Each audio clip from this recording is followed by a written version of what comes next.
Hi! Good afternoon. Magluluto ako ng tinolang manok for today's video. Nakaready na yung mga kakailanganin ko kaya kumuha na ako ng malinis na kawali para masimulan ko na magluto. Naglagay na ako ng mantika dito sa kawali at na mainit na nga yung kawali, ilalagay ko na itong luya na hiniwa ko ng pa-strips. Pagkatapos ko ilagay yung luya, haluin ko lang yan hanggang sa maluto ng bahagya. Pagkatapos ilalagay ko na itong bawang na hiniwa ko ng maliliit. So yan, halo-halo lang ulit hanggang sa maluto at maya-maya nga ilalagay ko na rin itong sibuyas. Napakabango naman ang ginigisa ko. Hintayin ko lang siyang maluto as in lutong-luto hanggang sa lumabas yung aroma. Pagkatapos inilagay ko na itong chicken. Pagkatapos kung mailagay yung manok, nilagyan ko na agad ito ng black powder pepper or pamintang durog. Para sa pampaalat at umami flavor, lalagyan ko ito ng patis.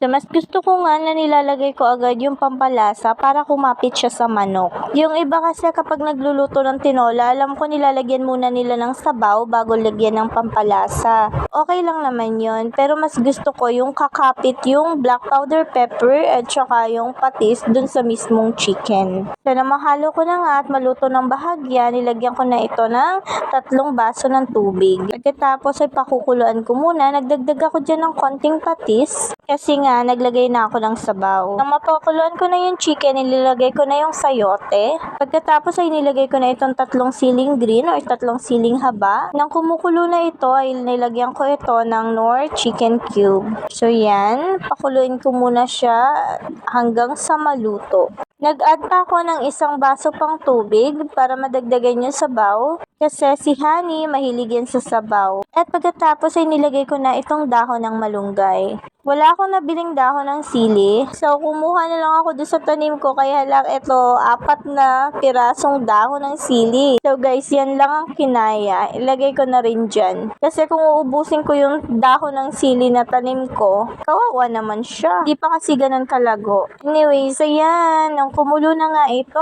ay luto na itong aking tinolang manok. Ayan, naghain na ako para makakain na kami. Pinauna ko na nga si Mister kasi may pasok pa siya. Habang ako nagbabalat pa ng mangga. Kasi galing kay tatay itong manggang kalambaw, hindi naman masyadong hilaw. Perfect nga ito dito sa bagoong. So, yun lang guys. That's it for today's video. Kain po tayo. Thank you for watching. Bye!